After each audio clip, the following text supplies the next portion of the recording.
Assalamualaikum. Salam. Ini Pak, yang kemarin mau wawancara saya. Yang kemarin mau nanya-nanya, boleh? Boleh aja. Di sini aja. Iya. Oke. Izin ya Pak, masuk. Gak ganggu ini Pak, saya Pak. Enggak, udah biasa diganggu.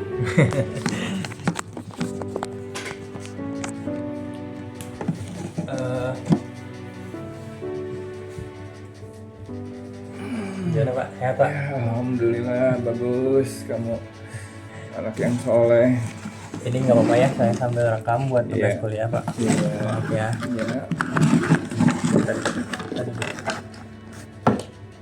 Tadi diberikan lebih gampang ya.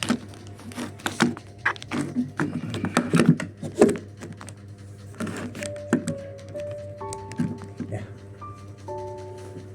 Paling mau nanya-nanya aja sih Pak. Iya. Sedikit gitu paling. Bapak namanya siapa Pak? Pak Asep Sunaria. Pak Asep. Ya. Pak Asep sendiri di sini tuh udah berapa lama Pak tinggal di sini? Ya, sekitar 10 tahunan. 10 tahun gitu ya. Ya. Yang punya kos gitu. Ya, yang punya kos, perangkap, yang bagian jaga kos, bersih-bersih. Dulu sebelum buka kos, Bapak kerjanya apa Pak kalau boleh tahu nggak? Saya kerja di Garmen ya, Garmen tekstil di daerah Soekarno-Hatta kalau di sini sih. Ya. Ya. Lokasinya kalau naik kendaraan umum sekitar setengah jam. Itu gimana aja tuh Pak? Dulu tuh Pak? Maksudnya?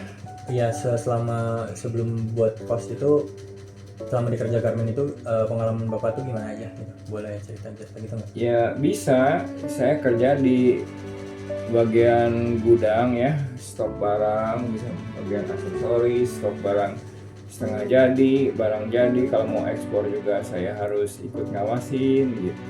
Berarti itu udah lumayan lama ya Pak ya? Ya. Berapa tadi? 10 tahun lebih ya Pak ya? Enggak, saya punya kosan 10 tahun yang lalu, kerja di Garmen ya kurang lebih sekitar 3 tahunan lah. Berarti 13 tahun yang lalu tuh ya Pak ya? 13 tahun yang lalu. Lama juga berarti ya Pak ya? Ya. Terus Bapak ngerasa nggak kehidupan Bapak yang sekarang sama yang dulu tuh ada perbedaan gitu nggak Pak? Jelas ada ya. Dari segi apa tuh Pak kalau boleh tahu? Dari segi jam kerja ya, jam kerja kan sekarang kos-kosan istilahnya mah nggak terikat oleh waktu kerja ya.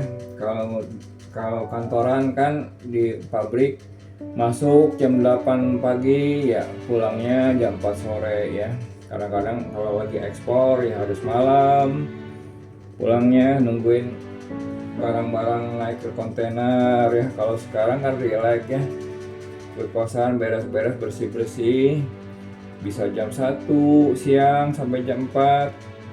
Bedanya itu aja, di samping ya kita penghasilan juga pasti lebih gede, lebih besar ya, daripada kerja. Kalau kerja kan sudah ditakar sekian, kalau punya usaha sendiri kan beda. Ada naik gitu. turunnya ya Pak ya? Naik turunnya. Mungkin kalau dari dulu sama sekarang tuh yang paling berkesan tuh selama Bapak hidup tuh apa aja Pak? Boleh tahu nggak? Maksudnya berkesan dalam hal Ya dalam hidup Bapak gitu yang misalnya kayak bikin semangat atau apa gitu. yang berkesan sih istri ya, istri saya selalu ngedukung ya. Apalagi setelah saya udah nggak kerja, saran dari istri saya ya uang pesangon dibikin kos-kosan aja katanya gitu, daripada diinvestkan di tempat lain ya. Saya nurut ya karena semangat yang dari istri itu ya. Ngomong-ngomong soal istri nih Pak, keluarga Bapak sendiri sekarang gimana Pak kehidupannya? Ya yang selama Bapak? Baik-baik saja. Saya punya istri 1, anak 2 ya. Dari anak yang pertama punya cucu 2, yang anak yang kedua ada di luar kota. Ya kita nyaman-nyaman aja sih hidup ya. Ya kalau misalnya kesulitan hidup sih pasti ada aja sih ya. Jadi ya kita misalnya apa tuh Pak kesulitan hidup Bapak ada? Kesulitan hidup karena bertambah hari kan, usia tambah lanjut ya, tenaga otomatis kan berkurang ya. Ya itu aja yang saya bisa rasakan saat ini, karena faktor usia itu ya berpengaruh kepada ruang gerak ya, tenaga soal waktu ya. Saya juga kan di rumah cuman istri aja, karena anak-anak saya dua-duanya udah nggak tinggal serumah, jadi itu juga ada pengaruh juga kepada kehidupan saya ya, kehidupan istri saya. Terus kan Bapak di sini jaga kos udah lumayan lama ya Pak ya, udah 10 tahunan lebih lah ya Pak. Ya 10 tahunan. Menurut Bapak gimana Bapak ngeliat anak-anak kosan yang tinggal di sini tuh Pak? Ada pesan tersendiri gitu nggak Pak? Dulu sih kosan cewek semua ya, ya sebelum COVID ya, cewek semua lebih terjaga lah kebersihannya ya, karena ya anak-anak cewek kan otomatis mereka juga senang sapu, senang bersih-bersih di dapur segala macam ya.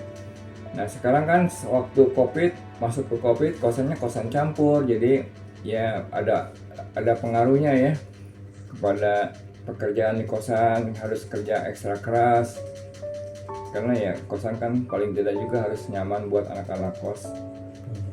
Itu tuh kalau boleh tahu penyebab jadi campur itu gara-gara apa Pak?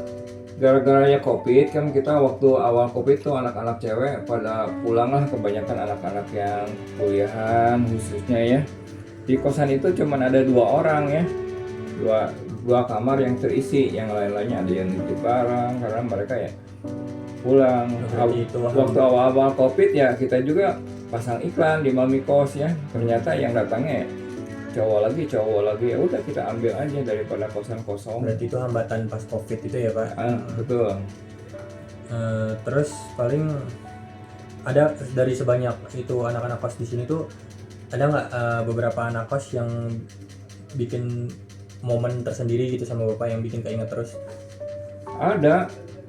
Ya kita anak-anak kos juga yang saya teringat terus, walaupun sekarang kosan campur ya. Ada yang ya momen yang saya perhatikan ya. Misalnya nih anak-anak UKRI yang dapat beasiswa ya, mereka suka bayar di awal 6 bulan gitu ya, bayar sekaligus. Itu ya buat saya berkesan ya. Karena sangat membantu ya dalam keadaan krisis kayak sekarang ya, daripada ya bayar sebulan belum yang mereka kadang nunggak terus keluar gitu ya, kabur lah istilah kasarnya sih. Ya saya lebih berkesan kepada anak-anak yang dapat beasiswa di UKRI ini. Oke. Mungkin terakhir Bapak ada nggak nasihat buat kayak saya gini, anak-anak muda gini, buat nanti ke depannya gimana gitu, ada nggak Pak? Ya nasihat saya sih ya, kalian kan udah berjuang lah katakanlah gini ya dalam studi ya, terus yang kalian juga dapat beasiswa dari kampus, manfaatkanlah itu sebaik-baiknya supaya mendapatkan hasil yang maksimal, yang tidak mengecewakan pihak kampus dan pihak keluarga juga.